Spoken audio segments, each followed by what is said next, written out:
Olá, nós iremos falar sobre o livro Angústia, do Graciliano Ramos. O grupo é composto pelo Gabriel Rossato, Júlia Monteiro, Camille Rus, Leonardo Freitas, Letícia Fonseca, Mariana Oliveira e nós somos o terceiro time de segurança do trabalho. Sou Gabriel Rossato e aqui eu irei contar um pouco da história do Graciliano Ramos. Ele nasceu na cidade de Quebrangulo, em Alagoas, no dia 27 de outubro de 1892. Ele é filho de Sebastião Ramos de Oliveira e Maria Amélia Ferro de Ramos. Era o primogênito de 15 filhos de uma família de classe média do sertão nordestino. Ele passou parte da sua infância na cidade de Buíque, em Pernambuco, e parte em Viçosa, em Alagoas, onde estudou no internato da cidade.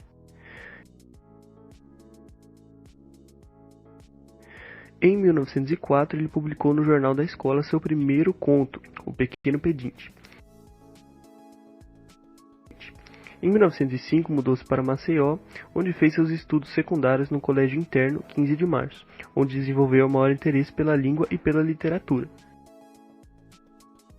Já em 1910, ele foi com sua família morar em Palmeira dos Índios, em Alagoas, onde seu pai abriu um pequeno comércio. Em 1914 foi para o Rio, onde trabalhou como revisor dos jornais Correio da Manhã e à Tarde e em O Século. Em 1915 ele voltou para a cidade de Palmeira dos Índios, onde duas das suas irmãs haviam falecido de peste bubônica. Ele trabalhou com seu pai no comércio e no ano seguinte casou-se com a sua esposa Maria Augusta Barros, com quem teve 4 filhos. O Graciliano estreou na literatura em 1933 com um romance de nome Caetés. Nessa época ele mantinha contato com José Lins do Rego, Raquel de Queiroz e Jorge Amado, que são outros escritores. Em 1934 ele publicou o romance São Bernardo. E em 1936 publicou Angústia, que é o livro a qual nós iremos tratar hoje. Nesse mesmo ano, ainda no cargo de diretor da imprensa oficial e da Instrução Pública do Estado, foi preso sob a acusação de que era comunista. Ficou 9 meses na prisão, sendo solto, pois não encontraram provas. Já em 1937, Graciliano mudou para o Rio de Janeiro. Ele foi morar em um quarto de pensão com a esposa e as filhas menores.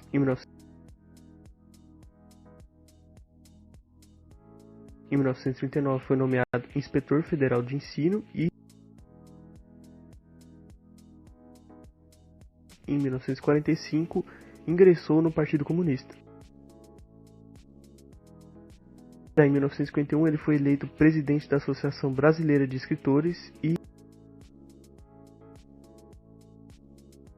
em 1952 viajou para os países socialistas do leste europeu. E faleceu no Rio de Janeiro no dia 20 de março de 1953. Ele foi vítima de um câncer no pulmão.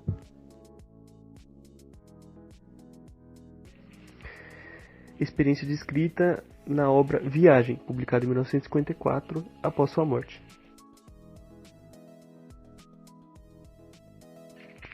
Tratando agora do seu tipo de escrita, ele era considerado um importante ficcionista do modernismo. Ele fez parte de um grupo de escritores que inaugurou o realismo crítico, que representava os problemas brasileiros em geral ou em específicas regiões, como o caso dele do Nordeste, que ele falava muito.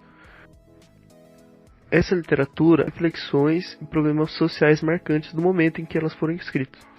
Ela tem o destino de provocar a conscientização e o romance regionalista tem como lema criticar para denunciar uma questão social. O livro Angústia, publicado em 1936, se encontra no segundo modernismo brasileiro, também conhecido como fase de consolidação, ou seja, uma fase de concretização dos valores modernos, tendo como principal foco temas nacionais, sociais e históricos. A obra Angústia, em particular, une a introspecção à crítica social.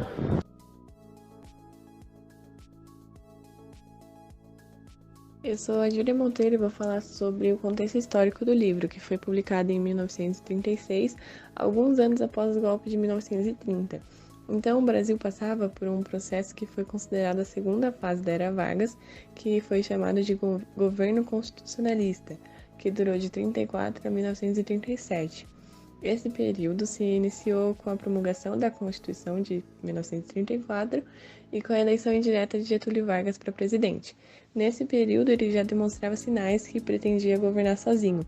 Algumas características importantes da Constituição foi que garantiu o voto feminino, as eleições diretas e a existência de partidos políticos, além do desarmamento de coronéis, e estabeleceu o ensino primário gratuito e obrigatório. Em contrapartida, nesse período, cresceu o movimento e a força dos partidos políticos de extrema-direita e surgiu o movimento integralista brasileiro, que refletia os fascismos europeus no Brasil, sobretudo o italiano, e também uma presença forte da censura nos veículos de informações, nas músicas, nas obras, na rádio, no cinema, por parte do departamento criado, que chamava Departamento de Propaganda e Difusão Cultural, que gerou muita revolta nos artistas da época, inclusive no Graciliano Ramos, que é o autor desse livro. O autor revisou a última versão manuscrita no dia 3 de março de 1936, e na tarde desse mesmo dia ele foi preso pelo exército de Getúlio Vargas, acusado de subversão e associação ao comunismo, e ele ficou encarcerado por quase um ano. Nesse período também faziam poucos anos que a crise de 29 havia acontecido e ainda existiam muitos vestígios da mesma na economia, e o Brasil era um grande exportador cafeeiro, sendo que 80% da produção era destinada aos Estados Unidos. Porém, com a grande recessão, a economia do café estagnou e os preços da saca despencaram, deixando dívidas aos fazendeiros, e também uma forte presença da Intentona Comunista, que foi uma série de levantes revolucionários entre 1935 e 36, principalmente nas capitais Recife, Natal e Rio de Janeiro.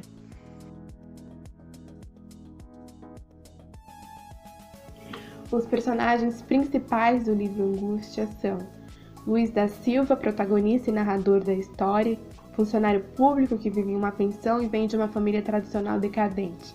Marina, moça jovem deslumbrada por quem Luiz se apaixona. E Julião Tavares, rapaz rico que trabalha no mesmo jornal de Luiz e se envolve com Marina. Os personagens coadjuvantes são Trajano Pereira de Aquino Cavalcante Silva, avô de Luiz da Silva, Sinhá Germana, que é a avó, Mestre Domingues, antigo escravo do avô de Luiz da Silva, Quitéria, a última serva da família de Luiz, Mestre Antônio Justino, professor de Luiz da Silva na infância, Lavadeira Rosenda, que trabalhava na casa de Luiz da Silva, Dona Aurora, dona da pensão em que Luiz passou sua juventude, Doutor Gouveia, proprietário da casa alugada de Luiz da Silva, Camilo Pereira da Silva, que é o pai de Luiz da Silva, Vitória, mulher de 50 anos de idade, meio surda, que trabalhava na pensão de Luiz da Silva, os amigos de Luiz da Silva, que eram Moisés, um judeu idealista, Pimentel, homem interessado em política, e Ivo, um alcoólatra sem moradia. A vizinhança de Luiz compunha-se de Dona Rosália, uma mulher casada com um homem que raramente aparecia, Antônia, empregada de Rosália, que era inquieta sexualmente e acabava se envolvendo com diversos homens, Dona Adélia e seu ramalho, pais de Marina, e vizinhos recém-chegados da vizinhança e de poucos recursos financeiros. Dona Mercedes, uma espanhola que tinha suas despesas sustentadas por um homem público que a visitava somente à noite, o lobisomem, um velho pai de 3 filhas com os quais, segundo os fofoqueiros locais, relacionava-se sexualmente, uma mulher, vizinha da divisa do quintal, que vivia lavando garrafas, e um homem que enchia as pipas.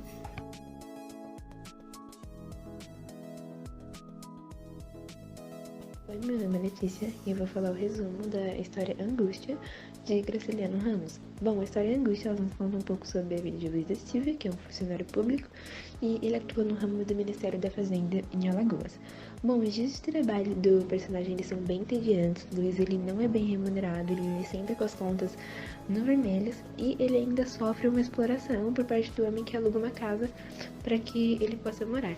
E todos esses fatores eles se refletem no modo como Luiz da Silva, protagonista, se relaciona com o meio que está inserido. Ele é solitário, ele é um homem de poucas palavras, ele é muito intelectual e tem poucos amigos. E em determinado momento do livro ele acaba se apaixonando por uma de suas vizinhas, Marina. E eles se envolvem, ficam noivos, mas Marina ela acaba trocando Luiz da Silva por Julião Tavares, que é um homem que representa tudo aquilo que Luiz mais despreza e mais tem inveja, porque Julião Tavares, ele é um personagem que é membro da elite da cidade, ele é um personagem descrito como vazio, fútil, mas que tem uma grande quantidade de dinheiro e tem muito privilégio. Então ele é um membro da elite, ele pode desfrutar de uma boa vida que Luiz da Silva nunca pôde ter, e isso causa um sentimento de revolta no nosso protagonista.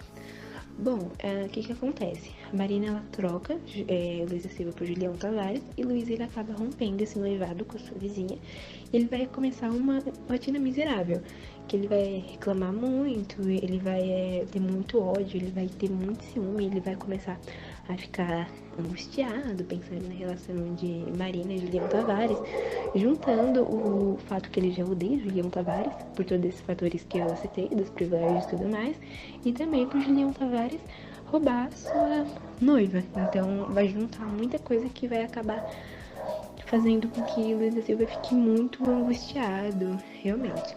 E em sua cabeça de Luiz da Silva, Marina ela vai voltar para ele se o Julião aparecer morto. Então o romance ele segue nesse vai e vem. Luiz da Silva continua angustiado, com vontade de matar Julião, com vontade de se vingar. E vai continuar, até que Julião Tavares ele vai acabar sumindo da casa de Marina, porque Marina acaba engravidando dele, inclusive ela vai abortar e tudo mais. E acaba que Luiz da Silva ele começa a ficar mais paranoico, mais louco, ele ficou obcecado e ele é movido por ódio a esse rival dele. Então ele acaba resolvendo fazer uma justiça com as próprias mãos e ele vai acabar matando Julião Tavares no final do livro.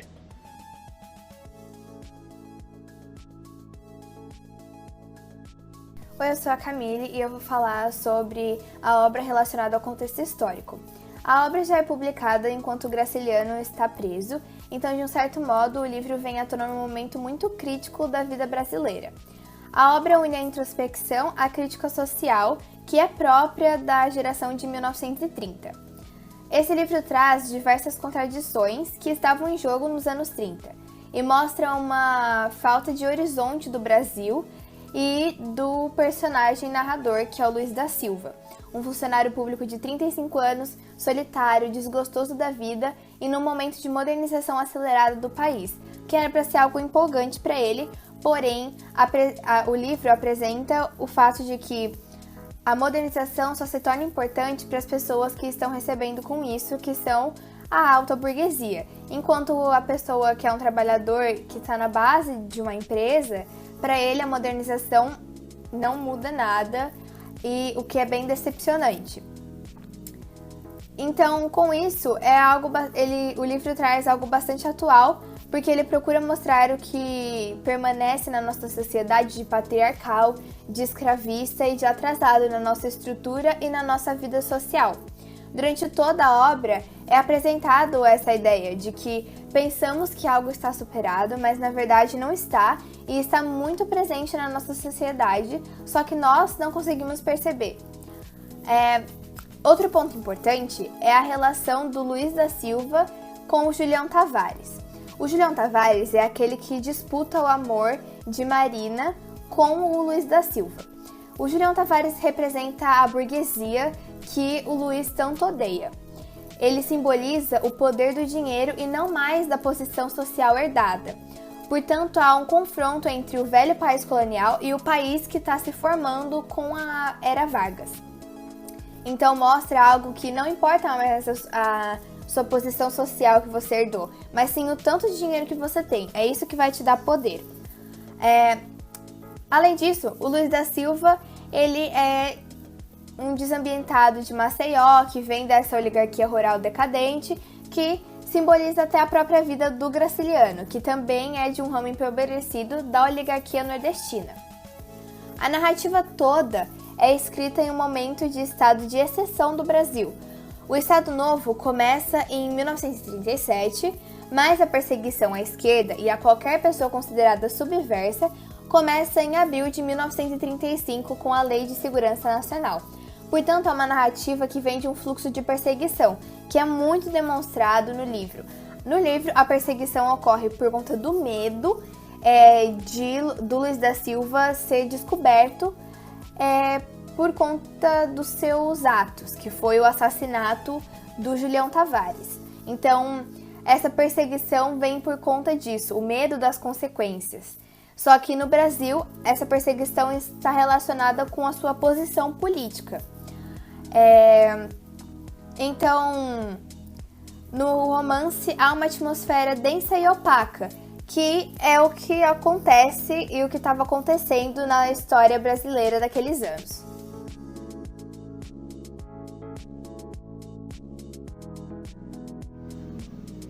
Questões de vestibular, PUC São Paulo. Otto Maria Carpo, analisando o romance de Graciliano Ramos, afirma: após ter lido Angústia até o fim, é preciso rever as primeiras páginas para compreendê-las. Isso se justifica porque o romance apresenta a. Um mundo fechado em si mesmo, mas com linhas narrativas independentes e soltas. B.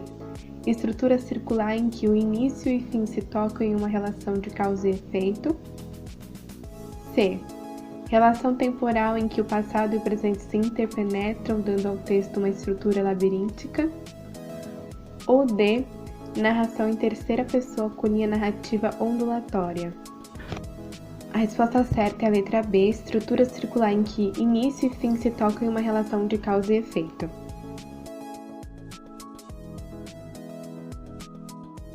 FUVEST São Paulo. Aponte a alternativa em que se encontra uma característica modernista presente no livro Angústia, de Graciliano Ramos. A. A atitude crítica em relação a certos valores sociais, como o provincianismo e a falta de cultura.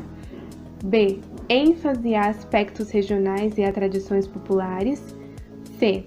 Clara aversão a comportamentos ditados pelo modismo estrangeiro. D. Violações gramaticais sistemáticas como forma de desprezo pela língua padrão. Ou E. Opção pela narrativa linear, cronológica, evitando flashbacks. A resposta certa é a letra A. A atitude crítica em relação a certos valores sociais, como o provincianismo e a falta de cultura.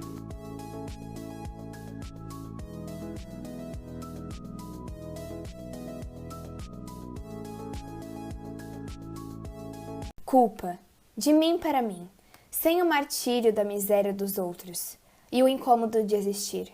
O que eu sou? Algo entre um estar de peso irrisório e um ser de sufocante leveza. Algo entre um amor mortal por Julião e um desejo vital por Marina. Algo entre o prazer de odiar e o tormento de amar. Algo entre uma criatura sublime e uma vida estúpida. Algo entre a vontade do fazer e o medo de ser. Algo ou o infinito, inexplicável nada. Eu estou no vácuo entre o ser e o não ser. Eu sou angústia. Agonia de ser agonia. Eu sou a culpa sem ser culpado. Fiquei perdido no complexo de ser e, meramente, estar. Mas agora procuro o singular sentir, o sentir a